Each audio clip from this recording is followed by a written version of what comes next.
Hello hello hello. तो कैसे हाल चाल हैं आपके? स्वागत है आपका हमारे इस प्यारे से चैनल ज्ञान प्रैक्टिस 455। तो हम ताज बायो सीरीज़ के अंदर क्वेश्चंस को एनसीईआरटी को क्वेश्चन के फॉर्म में डिस्कस कर रहे हैं और एनसीईआरटी के हर लाइन से क्वेश्चन बना रहे हैं। तो हम एनिमल किंगडम को डिस्कस कर रहे थे, हमने लास्ट वीडियो में एनिमल किंगडम डिस्कस किया था। तो चलिए आज फिर हम जो है एनिमल किंगडम के क्वेश्चन डिस्कस करते हैं। तो क्वेश्चन ये है कि in which of the following animal organ system level of organisation is found.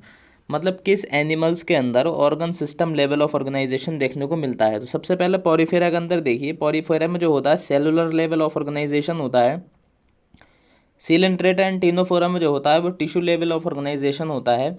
And प्लेटीहेल्मिन्थीस के अंदर जो होता है वो सिर्फ और सिर्फ ऑर्गन लेवल ही ऑर्गेनाइजेशन देखने को मिलता है। और एस्केलमेंथीस से लेकर और कॉर्डेटा तक के जितने भी एनिमल्स होते हैं उनके अंदर जो होता है वो organ system level of organisation देखने को मिलता है। तो हमसे पूछा है organ system level of organisation, तो हमको जो है एस्केलमेंथीस से और कॉर्डेटा तक के एनिमल्स को हमको देखना है। ऑप्शन ए दे रखा है फैशियोला। फैशियोला जो होता है हम जिसको हम लिवर फ्लूक के नाम से जानते हैं, फैशियोला जो होता है प्लेटीहेल्मिन्थीस का एग्जाम्पल होता है। तो फैशियोला जो होगा उसके अंदर सिर्फ और सिर्फ ऑर्गन लेवल ऑफ ऑर्गेनाइजेशन देखने को मिलेगा। एंड टीनोपिलाना जो है वो टीनोफोरा का एग्जाम्पल है, तो इसके अंदर जो होता है टिश्यू लेवल ऑफ ऑर्गेनाइजेशन देखने को मिलता है। एंड मैंड्रीना ये ब्रेन कोरल ये जो होता है टीनोफोरा का एग्जाम्पल होता है। टीनोफोरा में भी जो होता है वो टिश्यू लेवल ऑफ ऑर्गेनाइजेशन देखने को मिलता है। एंड एस्कैरिस जो होता है, Ascaris is the example of Aschelminthes. तो एस्केलमेंथीज में जो होता है organ system level of organisation देखने को मिलता है। तो इस क्वेश्चन का जो आंसर आएगा वो आएगा D. Okay, and the next question है हमारा बॉडी ऑफ एस्केलमेंथीज इज। हमको बताना है कि एस्केलमेंथीज की जो बॉडी होती है, हमको ब्लैंक स्पेस छोड़ दिया है यहाँ पर, इन क्रॉस सेक्शन। तो हमको जो है इस एक्स के बारे में बताना है कि यहाँ पर जो एक्स है वो एक्स में क्या चीज़ आएगी यहाँ पर। ऑप्शन ए दे रखा है फ्लैटेंड बॉडी होती है। जो फ्लैटेंड बॉडी होती है, फ्लैटेंड बॉडी तो एस्केलमेंथीज की होती है, चपटे एनिमल्स होते हैं। एंड सर्कुलर बॉडी, यस, तो सॉरी फ्लैटेंड बॉडी जो होती है वो प्लेटीहेल्मिन्थीस की होती है। एंड एस्केलमेंथीज जो सर्कुलर बॉडी होती है वो एस्केलमेंथीस की हमको देखने को मिलती है। तो बोथ ए एंड बी नहीं आएगा एंड नन भी नहीं आएगा। तो इस क्वेश्चन का जो आंसर आएगा वो आएगा बी। एस्केलमेंथीस की जो बॉडी होती है वो सर्कुलर होती है। एंड द नेक्स्ट क्वेश्चन है which option is incorrect about Aschelminthes habitat. तो हैबिटाट ऑफ एस्केलमेंथीज के बारे में हमको बताना है। तो पॉरीफेरा में जो होता है वो जनरली मेरीन होते हैं, सीलेंट्रेटा मोस्टली मेरीन होते हैं, एंड टीनोफोरा जो होते हैं एक्सक्लूसिवली मेरीन होते हैं। प्लेटीहेल्मिन्थीज जो होते हैं एस्केलमेंथीज के बारे में हमको बताना है। तो ऑप्शन ए दे रखा है पैरासाइट, ऑप्शन बी दे रखा है टेरेस्ट्रियल, एंड ऑप्शन सी दे रखा है फ्री लिविंग। तो जो एस्केलमेंथीज होते हैं वो पैरासाइट भी होते हैं। पैरासाइट एस्केरिस को हमने देखा होगा जो कि स्टमक के अंदर हो जाते हैं जनरली बच्चों में। तो एस्केरिस जो कि इंटेस्टाइन को ब्लॉकेज भी कर देते हैं। तो टेरेस्ट्रियल भी होते हैं, यस ये टेरेस्ट्रियल भी होते हैं, एंड फ्री लिविंग भी होते हैं। तो इस क्वेश्चन का जो आंसर आएगा वो हमसे पूछा है इनकरेक्ट ऑप्शन हमको बताना है। तो इनकरेक्ट ऑप्शन जो आएगा वो आएगा डी, क्योंकि इनकरेक्ट ऑप्शन इसमें है डी ऑप्शन है जो है। इस क्वेश्चन का आंसर आएगा हमारा डी। हमसे पूछा है इनकरेक्ट, तो ये ए बी सी तीनों करेक्ट हैं और ऑप्शन डी जो है मतलब इनमें से कह रहा है कि इनमें से कोई नहीं, ये हमारा जो है इनकरेक्ट आएगा डी। तो एंड नेक्स्ट क्वेश्चन है हमारा find out the animal in which females are longer than males. तो हमको वो एनिमल बताना है ऐसा जो देखा जाता है जनरली एस्केलमेंथीज के अंदर देखा जाता है। तो एस्केलमेंथीज के जो एनिमल्स एस्केलमेंथीज के जितने भी मेंबर हैं उनमें जो फीमेल्स होती हैं वो लॉन्गर होती हैं एज़ कम्पेयर टू मेल्स। तो ऑप्शन ए दे रखा है एस्केरिस। तो Ascaris is the example of Aschelminthes, yes ये ऑप्शन हमारा बिल्कुल सही है। एंड ऑप्शन बी दे रखा है अर्थवर्म। अर्थवर्म जो होता है एनिलिडा का मेंबर होता है, ऐसा एनिलिडा में नहीं देखने को मिलता है। ऑप्शन सी दे रखा है प्लियोरोब्रेकिया। तो प्लियोरोब्रेकिया जो होता है टीनोफोरा का एग्जाम्पल होता है, प्लियोरोब्रेकिया में भी ऐसा नहीं होता है।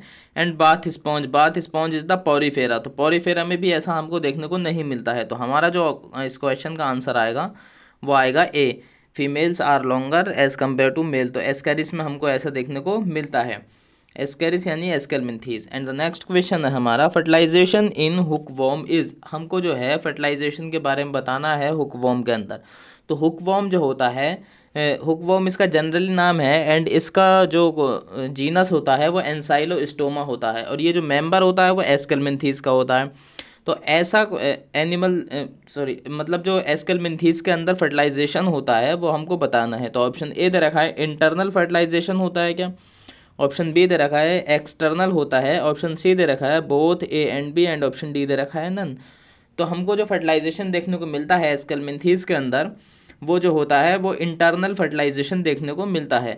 एक्सटर्नल फर्टिलाइजेशन जो था वो हमने पॉरीफेरा में देखा था, पॉरीफेरा के अंदर जो था वो एक्सटर्नल फर्टिलाइजेशन देखने को मिलता है। एंड फर्टिलाइजेशन इन हुकवॉर्म मतलब एस्केलमेंथीज के अंदर इंटरनल होता है। तो ये बोथ ए एंड बी भी गलत आ जाएगा, तो इस क्वेश्चन का जो आंसर आएगा वो आएगा ए।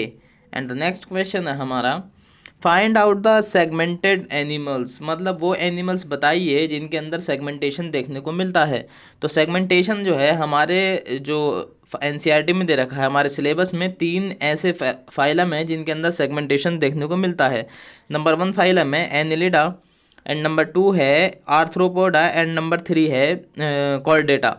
तो इन तीनों के अंदर जो है हमको सेगमेंटेशन देखने को मिलता है। अब हमको ये देखना है कि इसमें जो हमको ऑप्शन दे रखे हैं इसमें तीनों फाइलम में से कौन सा एग्जाम्पल हमको दे रखा है। ऑप्शन ए दे रखा है नेरीज, नेरीज जो होता है वो एनिलिडा का मेंबर होता है, और एनिलिडा में सेगमेंटेशन हमको देखने को मिलता है। तो हमारा ये ऑप्शन तो बिल्कुल सही है। ऑप्शन बी दे रखा है फेरेटिमा, फेरेटिमा जो होता है वो अर्थवॉर्म का, अर्थवॉर्म को हम फेरेटिमा के नाम से जानते हैं। अर्थवॉर्म को उसका कॉमन नेम है, और फेरेटिमा जो होता है उसका जीनस होता है। तो फेरेटिमा में भी जो सेगमेंटेशन देखने को मिलता है, तो इसके बोथ ए एंड बी, तो इस क्वेश्चन का आंसर ये आएगा।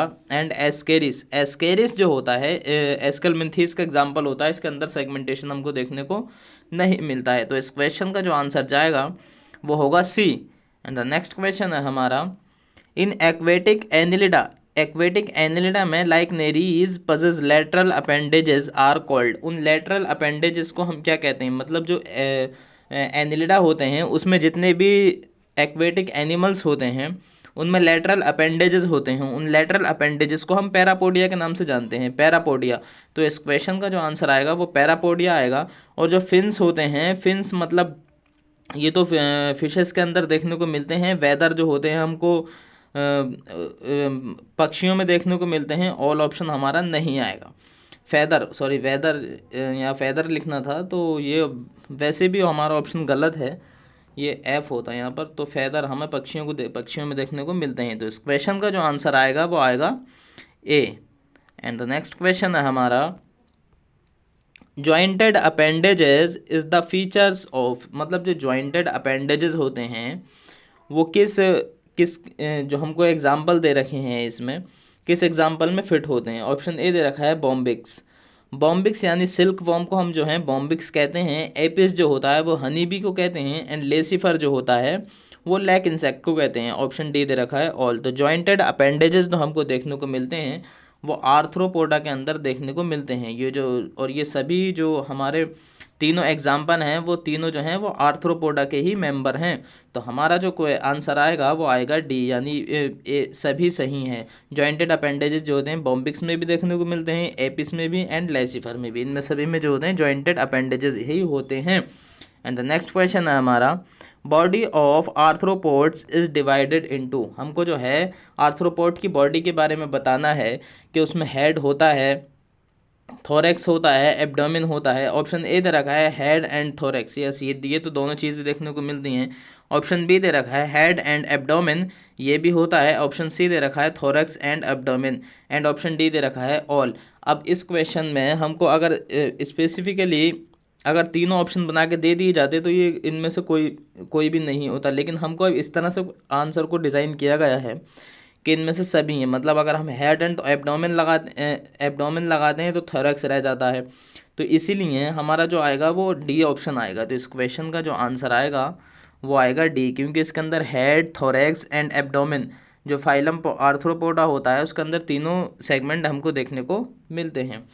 एंड द नेक्स्ट क्वेश्चन है respiration in arthropods is, arthropod के अंदर रेस्पायरेशन जो होता है वो किस चीज़ के थ्रू होता है वो हमको बताना है। ऑप्शन ए दे रखा है लंग्स, ऑप्शन बी दे रखा है गिल्स, क्या गिल्स के थ्रू भी आर्थ्रोपोडा में रेस्पायरेशन होता है, एंड ऑप्शन सी दे रखा है both A and B, option D दे रखा है नन। तो आर्थ्रोपोडा के अंदर जो रेस्पायरेशन होता है वो गिल्स के थ्रू भी होता है, लंग्स के थ्रू भी होता है, बुक लंग्स के थ्रू भी होता है, ट्रेकियल सिस्टम में, ट्रेकियल सिस्टम के थ्रू भी होता है। ट्रेकियल सिस्टम को तो हम जब कॉकरोच को डिस्कस करेंगे तो ट्रेकियल सिस्टम तो कॉकरोच के अंदर आ जाता है, तो वहाँ पर हम इसको डिस्कस करेंगे। तो इस क्वेश्चन का जो आंसर आएगा वो आएगा बोथ ए एंड बी, यानी इस क्वेश्चन का जो आंसर आएगा वो आएगा सी। तो आज के लिए हमारे ये 10 क्वेश्चंस थे, तो आई होप आपको ये समझ में आए होंगे, और कमेंट सेक्शन में ज़रूर बताना कि आपको कितने क्वेश्चन समझ में आए। Okay, thank you.